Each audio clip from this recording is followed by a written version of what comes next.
السلام عليكم ورحمة الله وبركاته. الحمد لله نحمده ونستعينه ونستغفره ونؤمن به ونتوكل عليه ونعوذ بالله من شرور أنفسنا ومن سيئات أعمالنا. من يهده الله فلا مضل له ومن يضلله فلا هادي له، ونشهد أن لا إله إلا الله وحده لا شريك له، ونشهد أن سيدنا محمدًا عبده ورسوله الذي أرسله بالحق بشيرًا ونذيرًا وداعيًا إلى الله بإذنه وسراجًا وقمرًا منيرًا. أما بعد، فقد قال الله تبارك وتعالى في كلامه المجيد وفي فرقانه الحميد. أعوذ بالله من الشيطان الرجيم. بسم الله الرحمن الرحيم. يا أيها الناس إنا خلقناكم من ذكر وأنثى وجعلناكم شعوبا وقبائل لتعارفوا إن أكرمكم عند الله أتقاكم. آمنت بالله صدق الله مولانا العظيم.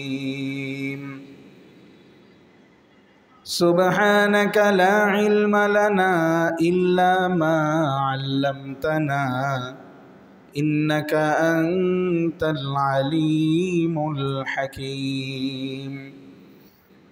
اللهم صل على محمد وعلى آل محمد كما صليت على إبراهيم وعلى آل إبراهيم إنك حميد مجيد. اللهم بارك على محمد وعلى آل محمد كما باركت على إبراهيم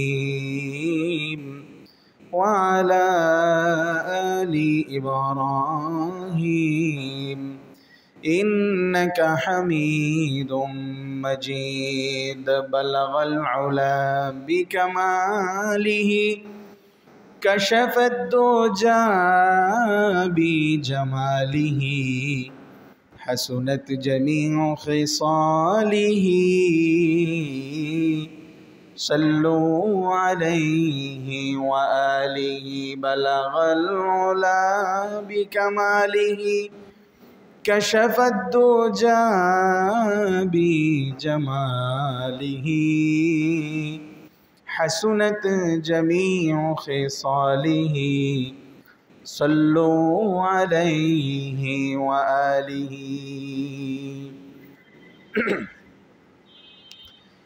আলহামদুলিল্লাহ আল্লাহ পাক রব্বুল আলামিনের দরবারে শুকরগুজার হচ্ছি যে মহান মালিক, যে মহান মনিব আমাদেরকে বিভিন্ন প্রকারের ফিতনা ফাসাদ থেকে হেফাজত করে দৌলতে ঈমান দিয়ে নবী মুহাম্মদ আরবি সাল্লাল্লাহু আলাইহি ওয়াসাল্লামের উম্মত বানিয়ে সুস্থতার মতো নিয়ামত আল্লাহ তাআলা আমাদেরকে দিয়ে তার মাস, পবিত্র মাস মুহররম মাসের তৃতীয় জুমা আদায় করার জন্যে তার ঘর মসজিদে আগেভাগে এসে কোরআন হাদিসের আলোকে কিছু কথা শুনবার এবং বলবার মতো সুযোগ আল্লাহ তাআলা করে দিয়েছেন।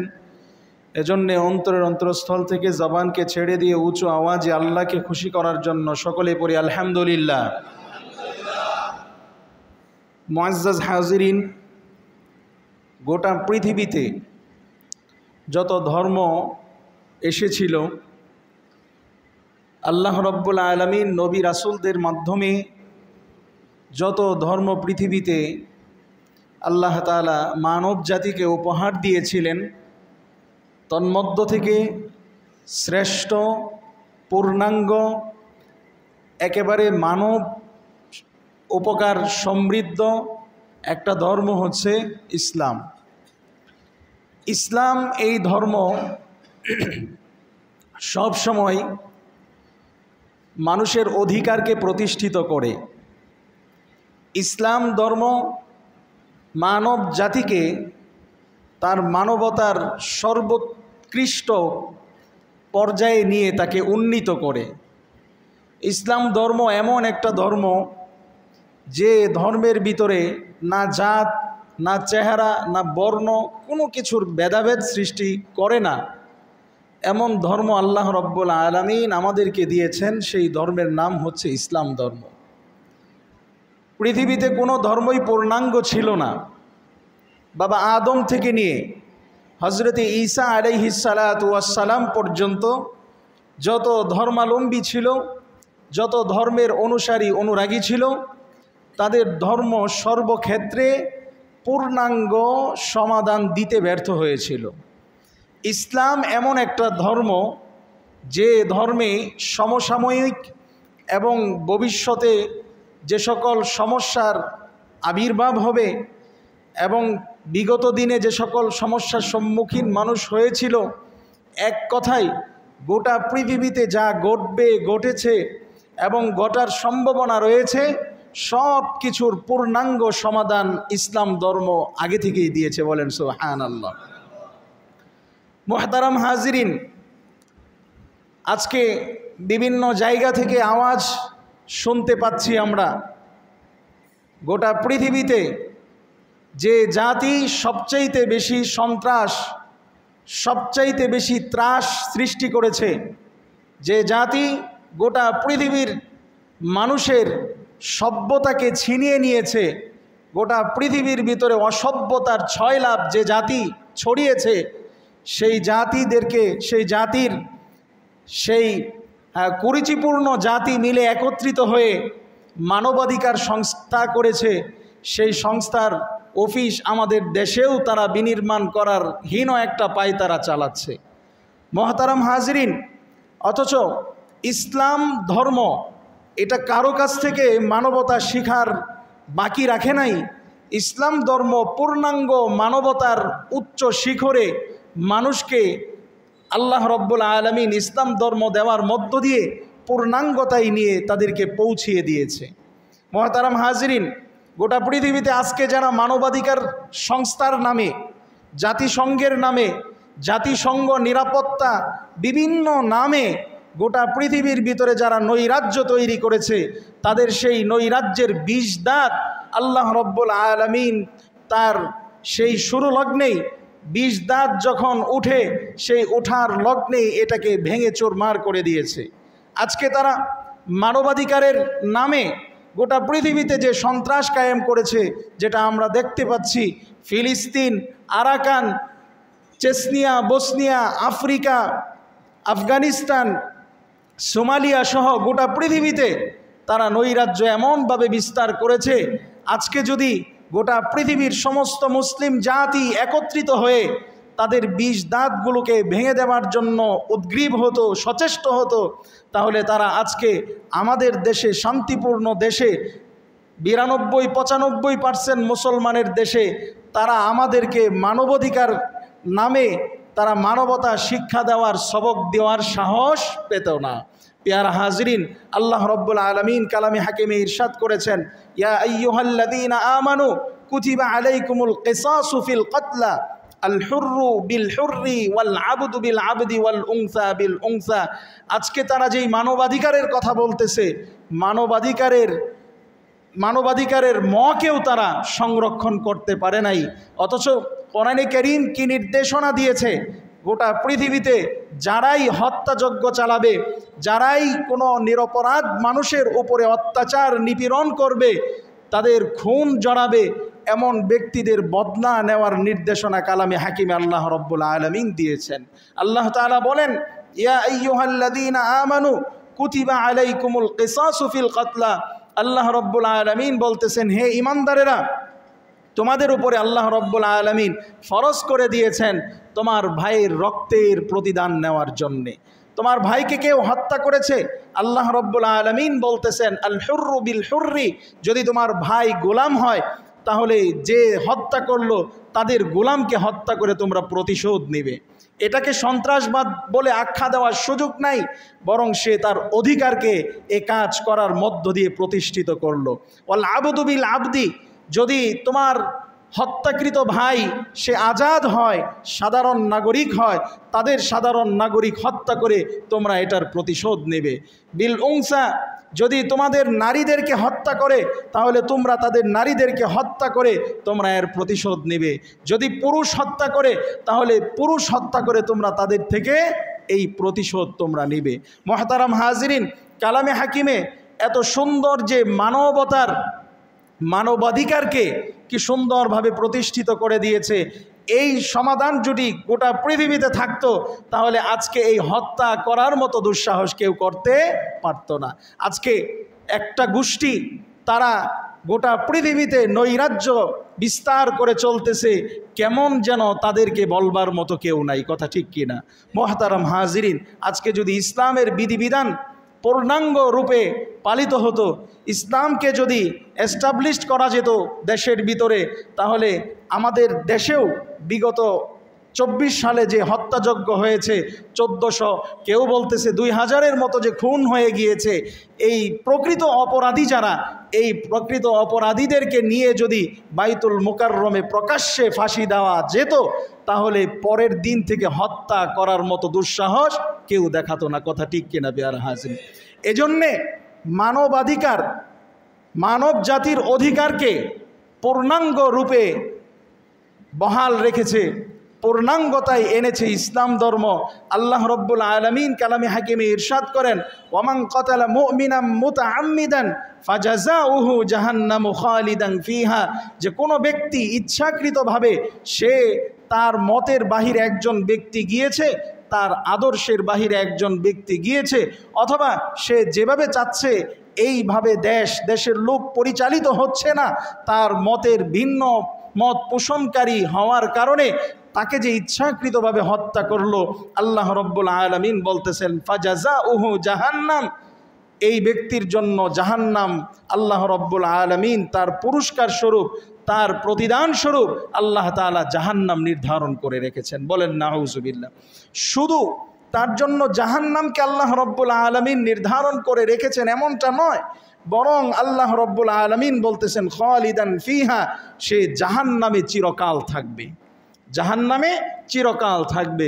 পেয়ারা হাজিরিন, তাহলে গুম খুন এটাকে চিরতরে মিটিয়ে দেওয়ার জন্যে আল্লাহ রব্বুল আলামিন যেই উসুল, যেই নিয়ম আমাদেরকে দিয়েছেন, এই নিয়ম মানলে আমাদের দেশে হত্যাযজ্ঞ হইতো না। অথচ আমরা দেখতেছি যারা হত্যা করতেছে সন্ত্রাস, তাদেরকে শাস্তির মোকাবেলা করার জন্যে তাদেরকে আইনের আওতায় নেওয়া হয়, ঠিক সামনের দরজা দিয়ে নিয়ে পিছনের দরজা দিয়ে তারা বের করে দেয়। কথা বলেন ঠিক কি না? এজন্য মোহতারাম হাজিরিন, মানবতা তার পূর্ণাঙ্গতায় যেতে পারতেছে না, অথচ একজন মুমিনের রক্ত আল্লাহ রব্বুল আলামিনের কাছে কেমন? হাদিসে পাকে নবী করিম সাল্লাল্লাহু আলাইহি ওয়াসাল্লাম ইরশাদ করেন, লাউ আন্না আহলাস সামাই ওয়া আহলাল আরদি ইশতারাকু ফি দামি মুমিনিন লা আকাব্বারাল্লাহু ফিন্নার। যে আল্লাহ রব্বুল আলামিনের হাবিব বলতেছেন যে একটা হত্যা যজ্ঞের পিছনে যদি গোটা আসমান এবং গোটা জমিনবাসীর লোকের সম্পৃক্ততা থাকে, একটা হত্যার পিছনে যত মানুষের সম্পৃক্ততা থাকবে, সমস্ত মানুষকে আল্লাহ রব্বুল আলামিন উপর করে থুপলিয়ে আল্লাহ তাআলা তাদেরকে জাহান্নামে নিক্ষেপ করবেন। শুধু তাই না, আল্লাহ রব্বুল আলামিন মানুষের রক্তের নিরাপত্তা কেমন দিয়েছেন, একজন মানুষের জানের নিরাপত্তা কেমন দিয়েছেন। অন্য হাদিসে নবী করিম সাল্লাল্লাহু আলাইহি ওয়াসাল্লাম ইরশাদ করেন, লা জাওয়ালু আহলিদ দুনিয়া আহওয়ানু আলাল্লাহি মিন কতলি রাজুলিন মুসলিমিন। যে গোটা দুনিয়াটাকে ধ্বংস করে ফেললেও আল্লাহ রব্বুল আলামিনের কাছে কিছু আসে যায় না, কিন্তু একজন মুমিন মুসলমানকে কেউ যদি অন্যায়ভাবে হত্যা করে, তাহলে এই মুমিন মুসলমানের এই হত্যাটা আল্লাহর কাছে এর চাইতেও বেশি কষ্টদায়ক। গোটা পৃথিবীটাকে নষ্ট করে ফেলবে, গোটা পৃথিবীর ভিতরে ধ্বংসলীলা চালাবে, কিচ্ছু আসে যায় না। একজন মুমিন মুসলমানের রক্তের দাম আল্লাহ রব্বুল আলামিনের কাছে এত। তাহলে আজকে যারা মানবাধিকার প্রতিষ্ঠা করার নাম করে গোটা পৃথিবীতে আমরা দেখতেছি আমাদের ফিলিস্তিনে কি পরিমাণ হত্যাযজ্ঞ, নিরপরাধ নিরস্ত্র সাধারণ নাগরিক হসপিটালে চিকিৎসারত অবস্থায় তারা স্কুলে যাবে, তারা নিজেদের নিরাপত্তা ছাউনিতে অবস্থান করেছে, এই জায়গাগুলোতেও তারা বাড়ি বোমা বর্ষণ করে পাখির চাইতেও নির্মমভাবে আমাদের মুসলিম ভাই বোনদেরকে তারা হত্যা করতেছে। কথা ঠিক কি না? আজকে তারা আমাদেরকে মানবাধিকার, আমাদেরকে মানবতা শিক্ষা দেওয়ার জন্য আমাদের দেশের ভিতরে তারা এমবেসি করতে চায়, তারা আমাদের দেশে মানবতা চর্চা করার জন্যে তারা অফিস খুলে আমাদেরকে মানবতা শিক্ষা দিবে। পেয়ারা হাজিরিন, অথচ তারা কি মানবতা শিক্ষা দিবে? এই মানবতা তো পূর্ণাঙ্গতাই ইসলাম নিয়ে দিয়ে আমাদেরকে একেবারে উন্নীত করে দিয়েছে। তারা হত্যাযজ্ঞ এখনো পর্যন্ত তারা বন্ধ করতে পারে নাই। তারা মুমিন মুসলমানরা যখনই প্রতিবাদী হয়ে ওঠে, যখনই তারা প্রতিরোধ করে ওঠে, তখনই তাদের সাথে শান্তি চুক্তি করবার জন্য একটা হীনপাই তারা করে। এই শান্তি চুক্তি করার পরেও আবার মুমিন মুসলমানদের উপরে তারা অন্যায়ভাবে হত্যাযজ্ঞ চালাচ্ছে। কথা বলেন ঠিক কিনা? এজন্য মুহতারাম হাজিরিন, ইসলাম এটা পূর্ণাঙ্গ একটা ধর্ম। এ ধর্মের ভিতরে অপূর্ণাঙ্গতা, অসম্পূর্ণ বলতে কোনো কিছু নাই। একটা শব্দের সমাধান পর্যন্ত ইসলাম দিয়েছে, একটা বাক্যের সমাধান পর্যন্ত ইসলাম দিয়েছে। আপনার মুখে উচ্চারিত কথা এটা সঠিক না বেঠিক এটা নির্ণয় করার মতো একটা স্কেল আল্লাহ রব্বুল আলামিন আমাকে আপনাকে দিয়েছেন। এরপরেও আমাদেরকে মানবতা শিক্ষা দিতে আসে, কারণ একটাই, আজকে আমরা মুসলমান জাতি হিসেবে এত হতভাগা নির্লজ্জ বেহায়া এক জাতিতে রূপান্তরিত হয়েছি। আমাদের চাইতে বেহায়া গোটা পৃথিবীতে আল্লাহর জমিনে আর কেউ নাই। যদি থাকতো তাহলে পূর্ণাঙ্গ দিন যারা পেয়েছে, পূর্ণাঙ্গ ধর্ম যারা পেয়েছে, পূর্ণাঙ্গ ধর্ম পাওয়ার পরেও কখনো পশ্চিমাদের পা চেটে তারা ক্ষমতায় এসে দেশ এবং দেশের জনগণকে তারা একটা ভবিষ্যৎ অনিশ্চয়তার দিকে ঢেলে দেওয়ার একটা অপপ্রয়াস তারা চালায়। কখনো হিন্দুস্তানের সাথে আতাত করে, কখনো হিন্দুস্তানের পা চেটে আমাদের দেশে ক্ষমতায় বসে তারা আমাদের দেশ এবং দেশের জনগণকে একটা অনিশ্চয়তার দিকে ইসলাম ধর্ম পালন করার ক্ষেত্রে এক অবিচ্ছেদ্য এক বাধা তৈরি করার হীনপাই তারা করতেছে। কথা ঠিক কিনা? এজন্য মুহতারাম হাজিরিন, আল্লাহ রব্বুল আলামিন ইসলাম ধর্ম দিয়ে আমাদেরকে পূর্ণাঙ্গতায় এনেছেন। আজকে এই পূর্ণাঙ্গ ইসলাম পাওয়ার পরেও আমরা অপূর্ণাঙ্গ সন্ত্রাসবাদ, ত্রাস কায়েমকারী, অন্যায়কারী, জুলুমবাজদের দ্বারস্থ হয়ে আজকে ইসলামের যে বিউটি, ইসলামের যে সৌন্দর্যতা, এই সৌন্দর্যতা দিনের পর দিন যাচ্ছে, আমরা এটার থেকে উপকার হাসিল করতে পারতেছি না। অথচ দেখেন, ইসলাম মানবতার পূর্ণাঙ্গতায় এমনভাবে এনে দিয়েছে যে একজন মানুষের মান সম্মান, তার সম্পদের নিশ্চয়তা শরীয়তে ইসলাম দিয়েছে। কেমনিভাবে দিয়েছে দেখেন, আল্লাহ রব্বুল আলামিন কালামে হাকিমে ইরশাদ করে দিয়েছেন, ইয়া আইয়ুহাল্লাযীনা আমানু লা ইয়াসখার কওমুম মিন কওমিন আসা আন ইয়াকুনু খায়রাম মিনহুম ওয়ালা নিসাউম মিন নিসাইন আসা আন ইয়াকুননা খায়রাম মিনহুন। আল্লাহ রব্বুল আলামিন বলতেছেন, হে ঈমানদারেরা, যারা পরকালে বিশ্বাসী, যারা মনে করো জান্নাত জাহান্নাম আছে, যারা মনে করো আল্লাহ তাআলা মৃত্যু পরবর্তী সময়ে তোমার জিন্দেগীর আমলের প্রতিদান দিবেন, এ বিশ্বাসী যারা, তোমরা জেনে রাখো লা ইয়াসখার কওমুন, তোমরা এ কাজ কখনো করতে যেও না, এক ভাই আরেক ভাইয়ের সম্মান হানি করো না, এক ভাই আরেক ভাইয়ের সম্মান হানি করো না। তোমার জবান যেন কারোর ব্যাপারে এমনভাবে তোমার জবানটাকে যেন প্রয়োগ করা না হয়, তোমার জবানের ধারালো কথা দিয়ে একজনের সম্মান নষ্ট হবে, এ কাজ তোমরা করতে যেও না। আল্লাহ রব্বুল আলামিন বলতেছেন, তোমরা উপহাস করো না, লা ইয়াসখার কওমুম মিন কওমিন, তোমাদের কওম থেকে, তোমাদের গোত্র থেকে কেউ যেন তার গোত্রের শ্রেষ্ঠত্ব আরেক গোত্রের উপরে প্রকাশ করে তাদেরকে যেন হেয় প্রতিপন্ন না করে আল্লাহ রব্বুল আলামিন এই নির্দেশনা দিচ্ছেন। অহংকার, তোমরা ক্ষমতায় আছো, তোমাদের একটা দেশ বিনির্মাণের ক্ষেত্রে সকলের শক্তিমত্তা, সকলের ঐক্যমত্তা, সকলের প্রচেষ্টায় একটা দেশ গঠিত হয়। এই দেশ গঠিত হওয়ার পরে শুধু ক্রেডিট তোমার পরিবারের জন্য নিবে এমনটা যেন না হয়, শুধু তোমার বাবার জন্য নিবে, শুধু তোমার স্বামীর জন্য নিবে এমনটা যেন না হয়। এটা নিয়ে গোটা রাজ্যের মানুষকে যেন তোমরা উপহাস না করো, আল্লাহ তাআলা এই নির্দেশনা তোমাদেরকে দিয়েছেন। লা ইয়াসখার কওমুম মিন কওমিন আসা আন ইয়াকুনু খায়রাম মিনহুম, তোমরা তাদেরকে উপহাস করলে, তাদেরকে কোনো বাক্য দিয়ে কোনো ধরনের কটু কথা বলে তাদেরকে তোমরা উপহাস করবে, আল্লাহ তাআলা বলতেছেন, তোমরা তো জানো না ওই ব্যক্তির অবস্থান তোমাদের অবস্থানের চাইতে আল্লাহ রব্বুল আলামিনের কাছে প্রিয়।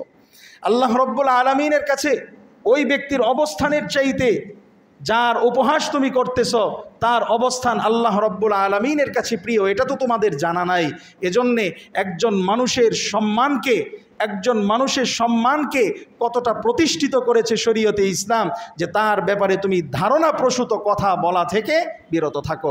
হাদিসে পাকে আল্লাহর নবী সাল্লাল্লাহু আলাইহি ওয়াসাল্লাম ইরশাদ করেন, কাফা বিল মারই কাযিবান আন ইউহাদ্দিসা বিকুল্লি মা সামিআ। নবীজি সাল্লাল্লাহু আলাইহি ওয়াসাল্লাম বলেন, একটা ব্যক্তি মিথ্যাবাদী হওয়ার জন্য এটাই যথেষ্ট, সে যা শুনে তাই বর্ণনা করে, সে যা শুনে তাই বর্ণনা করে। এই দুশ্চর্চার একটা অনন্য মাধ্যম হয়ে গিয়েছে আমাদের সোশ্যাল মিডিয়া। একজন মানুষের ব্যাপারে একটা ট্রল হচ্ছে, একজন মানুষের ব্যাপারে একটা বিষয় নিয়ে একটু আলোচনা হচ্ছে, জেনে না জেনে, বুঝে না বুঝে আমরাও তার সমালোচনা করা শুরু করে দিই। হাদিসে পাকে নবী করিম সাল্লাল্লাহু আলাইহি ওয়াসাল্লাম ইরশাদ করতেছেন, আপনি তো মনে করতেছেন একটা সোশ্যাল মিডিয়াতে একটা কমেন্টস করতেছেন, আসলে একটা কমেন্টস আপনি সত্যবাদী এবং মিথ্যাবাদী হওয়ার জন্য যথেষ্ট হয়ে যাবে। এজন্যে মুমিন মুসলমানের হাত, মুমিন মুসলমানের চোখ, মুমিন মুসলমানের নিরাপত্তাকে কেমনভাবে দেখেন শরীয়তে ইসলাম প্রতিষ্ঠিত করেছে। একজন ব্যক্তির ব্যাপারে পূর্ণাঙ্গ জ্ঞান না থাকা অবস্থায় যদি তার ব্যাপারে কোনো মন্তব্য করতে যায়, তাহলে ওই ব্যক্তি মিথ্যাবাদী হওয়ার জন্য যথেষ্ট, আর একটা মিথ্যাই তাকে জাহান্নামে নেওয়ার জন্য যথেষ্ট হয়ে যাবে। এজন্য মুহতারাম হাজিরিন, মানবতা পশ্চিমাদের কাছ থেকে মুমিন মুসলমানের শিখবার মতো কিছু নাই। মুমিন মুসলমানকে মানবতার শিষ্টাচার, মানবতার পূর্ণাঙ্গতায় মুমিন মুসলমানকে আল্লাহ রব্বুল আলামিন শ্রেষ্ঠত্ব দিয়েছেন। এজন্য মুহতারাম হাজিরিন, আল্লাহ রব্বুল আলামিন শুধু এটার ভিতরে মুমিন মুসলমানের নিরাপত্তা, মুমিন মুসলমানের মানবাধিকারকে এটার ভিতরে সীমাবদ্ধ রাখেন নাই, বরং একজন ব্যক্তি আরেকজন ব্যক্তির ব্যাপারে গীবত করবে, এই গীবত করাটার দ্বারা ওই ব্যক্তির মান সম্মান, তার মান মর্যাদা, তার যে ওজন আছে সমাজের ভিতরে, এই ওজনটা নষ্ট হয়। এজন্যে গীবত করাটাকে চিরতরে হারাম করে দিয়েছে। সাহাবাই কেরাম রিজওয়ানুল্লাহি তাআলা আলাইহিম আজমাইন জিজ্ঞাসা করেছিলেন, ইয়া রাসূলুল্লাহ, যে দোষ সম্পর্কে আমি বলবো, এই দোষে যদি আসলেই দোষী হয়ে থাকে তাহলেও কি গীবত হয়ে যাবে? নবী করিম সাল্লাল্লাহু আলাইহি ওয়াসাল্লাম বললেন, হ্যাঁ, এটাই তো গীবত। তুমি যদি ওই দোষে দোষী না এ কথা যদি তুমি বর্ণনা করো, তাহলে তো তুমি তার ব্যাপারে মিথ্যা রটাইলে, আর যেটা তার ভিতরে আছে এটা বলা মানেই গীবত করা। আর এই গীবতটাকে আল গীবাতু আশাদ্দু মিনাজ জিনা, যে গীবতটাকে মার সঙ্গে জিনা করার চাইতেও নিকৃষ্ট অপরাধ হিসেবে চিহ্নিত করা হয়েছে। প্রিয় হাজরিন, এটা কেন করেছে? শরীয়তে ইসলাম মানব জাতির মান সম্মান সমাজে রাষ্ট্রে প্রতিষ্ঠিত করবার জন্যে এই হুকুম আরোপ করেছেন। প্রিয় হাজরিন, আজকে পশ্চিমারা মুমিন মুসলমানদেরকে এমনভাবে ট্রল করে, আজকে মুমিন মুসলমানরা যদি প্রতিবাদী হয়, মুমিন মুসলমানরা যদি তাদের হক আদায় করার জন্য বদ্ধপরিকর হয়, তারা যদি একটু প্রতিবাদী হয়ে যায়, তাহলে তাদেরকে সন্ত্রাসবাদ, জঙ্গি বিভিন্ন ট্র্যাক লাগিয়ে মুমিন মুসলমানদেরকে গোটা পৃথিবীর বুকে, গোটা পৃথিবীর মানচিত্রে মুমিন মুসলমানদেরকে সন্ত্রাস হিসেবে চিহ্নিত করতে চায়। কথা বলেন ঠিক কিনা? এজন্য মুহতারাম হাজরিন, শরীয়তে ইসলাম মানবিক সব ধরনের অধিকারকে প্রতিষ্ঠা করেছে। শুধু তাই না, মানবিক সমতার অধিকার, এটা পৃথিবীতে এমন কোনো ধর্ম নাই সে ধর্মের লোকের অনুসারীরা একথা বলতে পারবে যে আমাদের ধর্ম মানবিক সমতাকে পূর্ণাঙ্গতায় এনে দিয়েছে। মানবিক সমতা বলতে কি বোঝায়? ইসলাম একজন শ্রমিককে যে মর্যাদা দিয়েছে, ইসলাম একজন আমিরকে যেই সম্মান মর্যাদা দিয়েছে, একজন ইমামকে যে সম্মান মর্যাদা দিয়েছে, আল্লাহ রব্বুল আলামিন ইসলামের সমস্ত মানুষকে এমনভাবে ইন্ট্রোডিউস করেছেন, এমনভাবে তাদেরকে পরিচিত করেছেন। আল্লাহ রব্বুল আলামিন কালামে হাকিমে ইরশাদ করেন, ইয়া আইয়ুহান নাস ইন্না খলাকনাকুম মিন যাকারি ওয়া উনসা ওয়া জাআলনাকুম শুউবা ওয়া ক্বাবাইলা লিতাআরাফু ইন্না আকরামাকুম ইনদাল্লাহি আতকাকুম। আজকে তো ইহুদিরা তারা তাদের ধর্মের ভিতরে তারা বিভিন্ন জাতে তারা বিভক্ত হয়েছে। ইহুদিদের ভিতরে ইয়াকুবের বংশধর যারা, তাদেরকে শ্রেষ্ঠত্ব দেয়, তাদেরকে শ্রেষ্ঠ মনে করে। ইয়াকুবের বংশধর ছাড়া যারা ইহুদি হয়েছে তাদেরকে নিকৃষ্ট মনে করে। শুধু তাই না, ইরানিরা মনে করে যে বাদশাহ যারা ক্ষমতায় থাকবে তারা আল্লাহর নৈকট্যপ্রাপ্ত বান্দা, ক্ষমতায় যারা থাকবে না, বাদশাহীর সিংহাসনে যারা সমাসীন হবে না, তারা আল্লাহর নৈকট্য প্রাপ্ত বান্দা না। শুধু তাই না, হিন্দুস্তানের চিত্র দেখেন, হিন্দুস্তানের ভিতরে জাত পাতের কোনো অভাব নাই। হিন্দুদের ভিতরে তারা চারটা জাতে, মৌলিকভাবে চারটা জাতে তারা বিভক্ত করেছে। তারা মনে করে তাদের স্রষ্টা, তাদের ভগবানের চারটা অঙ্গ থেকে চারটা জাত বের হয়েছে। হিন্দুরা মনে করে, হিন্দুস্তানের লোকদের মনোভাব এমন, তারা মনে করে যে আল্লাহর মাথা থেকে একটা জাতি তৈরি হয়েছে, আল্লাহর বাহু থেকে একটা জাতি তৈরি হয়েছে, আল্লাহর পাঁজর থেকে একটা জাতি তৈরি হয়েছে, আল্লাহর পা থেকে একটা জাতি তৈরি হয়েছে। এই চারটা জায়গা থেকে চারটা জাতি তৈরি হয়েছে। তাদের সমাজের ভিতরে এই চার জাতিকে চার শ্রেণীতে বিভক্ত করেছে। তাদের ভিতরে নিকৃষ্টতম মনে করা হয় শুভ্র জাতি যারা, এই শুভ্র জাতিকে তারা নিকৃষ্ট মনে করে। এবং হিন্দুস্তানের ভিতরে সবচাইতে নির্যাতিত, নিপীড়িত, সুবিধা বঞ্চিত যেই জাতি, এই শুভ্র জাতি। অথচ ইসলাম কি বলে?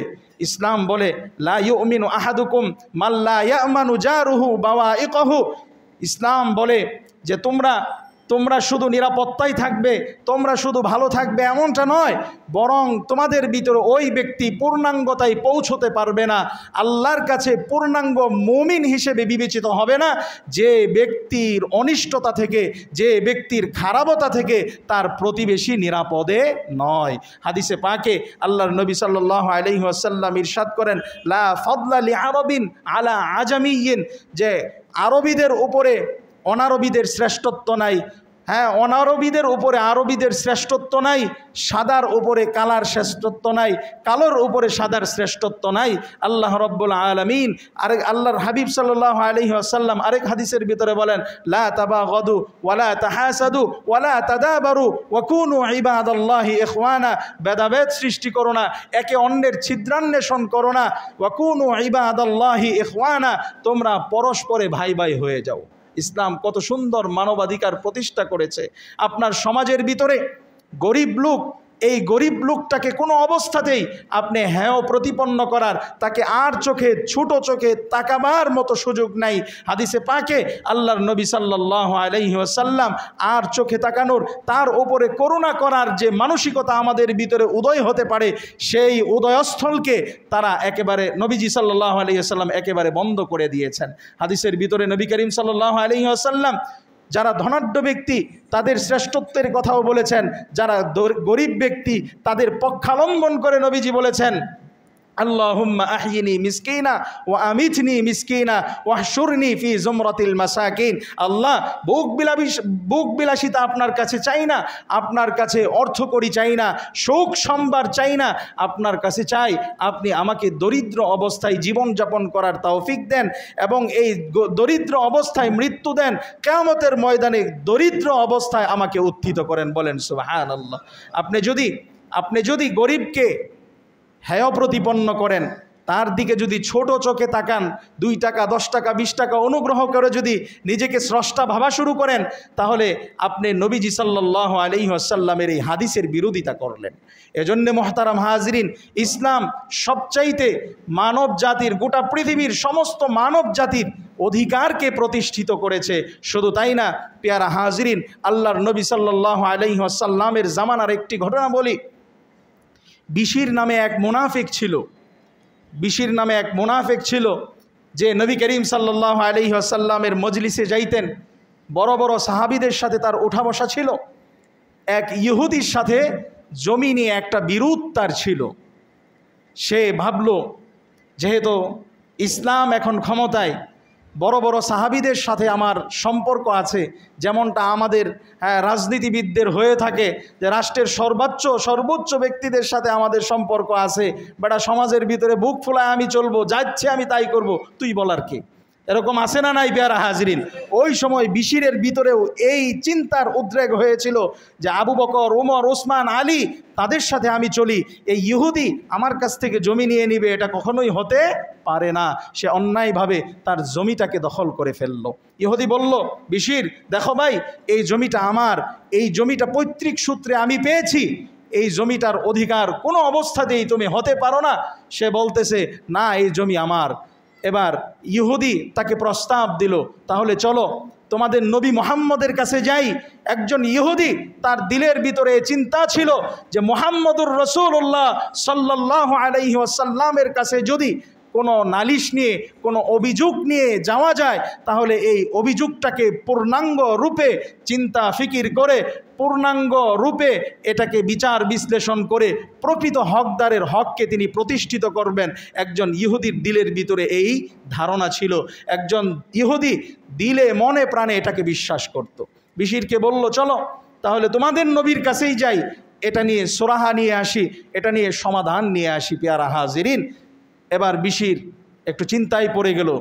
আসলে চোরের মন তো পুলিশ, চোর তো জানে যে আসলেই আমি অপরাধী, সে তো জানে যে আসলেই জমিটা আমার না, ওই ইহুদির জমি। আর এই সমস্যা নিয়ে যদি মুহাম্মদুর রাসূলুল্লাহ সাল্লাল্লাহু আলাইহি ওয়াসাল্লামের কাছে যাওয়া যায়, তাহলে জমি হাত ছাড়া হয়ে যাবে। সে অপশন খুঁজতে থাকলো, না, মুহাম্মদের কাছে এই ছোট্ট বিষয় নিয়ে মুহাম্মদুর রাসূলুল্লাহ সাল্লাল্লাহু আলাইহি ওয়াসাল্লামের কাছে যাওয়ার দরকার নাই। তাহলে কি করা যায়? তাহলে তোমাদের একজন পণ্ডিত আছে, তোমাদের যে ধর্মগুরু আছে কাব বিন আশরাফ, তাহলে চলো আশরাফের কাছে যাই। ইহুদি কোনো অবস্থাতেই মানতে রাজি না। সে জানে যে কাব বিন আশরাফের কাছে যদি এই বিচার নিয়ে যাওয়া হয়, তাহলে কাব বিন আশরাফ এই বিচারটাকে সঠিকভাবে করবে না, তার পক্ষে রায় দিয়ে দিবে, তার জমি থেকে তাকে, জমির অধিকার থেকে তাকে বঞ্চিত করবে। এটা সে ভালোভাবে জানতো। সে কোনো অবস্থাতেই রাজি হচ্ছে না কাব বিন আশরাফের কাছে, তার স্বগোত্রের, তার স্বজাতের, স্বধর্মের অনুসারীর কাছে যাওয়ার জন্য সে রাজি হচ্ছে না। এবার বিশির চিন্তা করতেছে, এই সংবাদ যদি লিক হয়ে যায় যে বিশিরকে এ ব্যাপারে বলা হয়েছে মুহাম্মদুর রাসূলুল্লাহ সাল্লাল্লাহু আলাইহি ওয়াসাল্লামের কাছ থেকে সমাধান আনতে, আর বিশির মুহাম্মদের কাছে যায় নাই, ইহুদির কাছে যাওয়ার জন্য সে খেয়াল পোষণ করেছে, খেয়াল প্রকাশ করেছে, তাহলে তো বিশির যে আসলে মুনাফিক, এই মুনাফিকিটা তো বের হয়ে যাবে।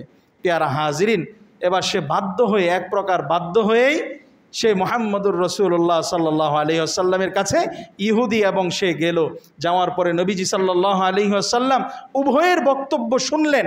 শোনার পরে নবী করিম সাল্লাল্লাহু আলাইহি ওয়াসাল্লাম তথ্য উপাত্ত সব কিছু নিয়ে দেখলেন প্রকৃত জমির মালিক এই ইহুদি।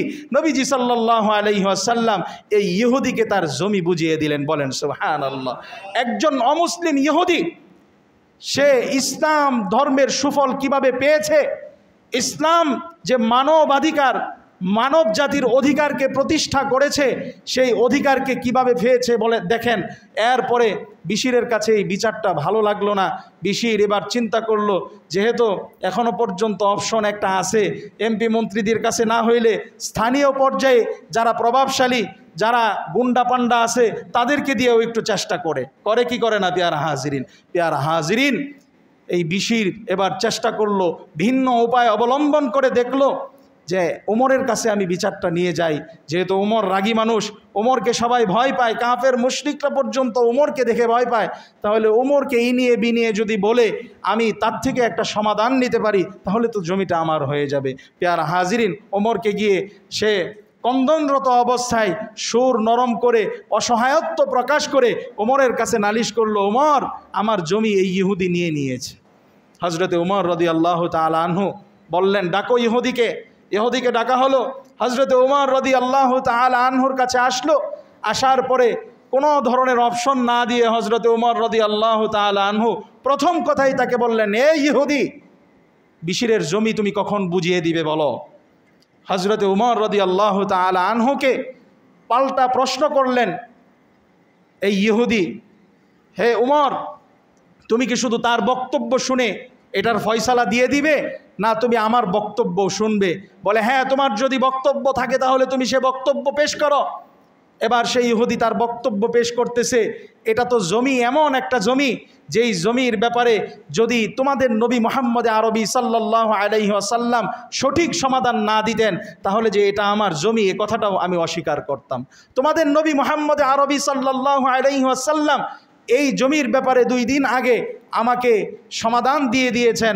এই জমি সংক্রান্ত আর কোনো বিবাদ বা বিরুদ্ধ নেই, এরপরেও তোমার কাছে কেন নালিশ করা হইল? হজরত উমর রাদিয়াল্লাহু তাআলা আনহু এবার ইহুদিকে জিজ্ঞেস করলেন, ঘটনা কি সত্য, কথা কি সত্য যে তুমি মুহাম্মদুর রাসূলুল্লাহ সাল্লাল্লাহু আলাইহি ওয়াসাল্লামের কাছে এই জমির সমাধান নিয়ে এসেছো? বলতেছে, অবশ্যই সত্য করে বলতেছি, আল্লাহর নামে শপথ করে বলতেছি, মুহাম্মদুর রাসূলুল্লাহ সাল্লাল্লাহু আলাইহি ওয়াসাল্লামের জমির সমাধান দিয়ে দিয়েছেন। প্যারা হাজরিন, হজরতে উমর বিশিরকে বললেন, বিশির তুমি একটু দাঁড়াও, আমি আসতেছি। হজরতে উমর রাদিয়াল্লাহু তাআলা আনহু ঘরে গেলেন। যাওয়ার পরে একটা নাঙ্গা তলোয়ার, খোলা তলোয়ার নিয়ে আসলেন। এসে সঙ্গে সঙ্গে বিশিরের দেহ থেকে তার শিরুচ্ছেদ করে ফেললেন। সঙ্গে সঙ্গে বিশির জমিনে লুটে পড়ে গেল। পেয়ারা হাজিরিন, হজরতে উমর রাদিয়াল্লাহু তাআলা আনহু চিন্তায় পড়ে গেলেন যে হত্যা তো করে ফেললাম, এবার তো নবীজি সাল্লাল্লাহু আলাইহি ওয়াসাল্লামের কাছে নালিশ যাবে। পেয়ারা হাজিরিন, বিশিরের আত্মীয় স্বজন মুহাম্মদুর রাসূলুল্লাহ সাল্লাল্লাহু আলাইহি ওয়াসাল্লাম এর কাছে গিয়ে নালিশ করলো, ওমর আমার ভাইকে হত্যা করে ফেলেছে। পেয়ারা হাজরিন, আল্লাহ রব্বুল আলামিন এদিক দিয়ে নবীজি সাল্লাল্লাহু আলাইহি ওয়াসাল্লামের কাছে ওমর যাওয়ার আগে আয়াত নাজিল করে দিলেন, ওয়ায়াকুলুনা আমান্না বিল্লাহি ওয়া বির রাসূলি ওয়া আতা'না সুম্মা ইয়াতাওয়াল্লা ফারীকুম মিনহুম ওয়া হুম মু'রিদুন ওয়া মান লাম ইয়াহকুম বিমা আনজালাল্লাহ ফাউলাইকা হুমুয যালিমুন। আল্লাহ রব্বুল আলামিন নবী করিম সাল্লাল্লাহু আলাইহি ওয়াসাল্লামকে জানিয়ে দিলেন, হে মুহাম্মদ, যদিও তোমাদের সাথে চলাফেরা হতে পারে, যদিও তোমার পোশাকে নিজেকে আবৃত করে, যদিও তোমার সুন্নত তার দেহের ভিতরে থাকে, যদিও তোমার সাহাবীদের সঙ্গে তার চলাফেরা ওঠা বসা থেকে থাকে, এরপরেও তারা মুমিন হতে পারে না। যারা নবীজি এবং আল্লাহ রব্বুল আলামিন এবং নবী করিম সাল্লাল্লাহু আলাইহি ওয়াসাল্লাম কোনো একটা বিষয়ে পূর্ণাঙ্গ সমাধান দেওয়ার পরেও যারা এই সমাধানকে মনে প্রাণে মেনে নিতে না পারে, তারা মুমিন মুসলমানদের সমাজে বসবাস করা সত্ত্বেও তারা মুমিন মুসলমান নয়। হজরতে উমর রাদিয়াল্লাহু তাআলা আনহুর পক্ষে আল্লাহ রব্বুল আলামিন রায় দিয়ে দিলেন। বলেন সুবহানাল্লাহ। এই যে দেখেন, ইসলাম কত সুন্দর মানবাধিকার প্রতিষ্ঠা করেছে।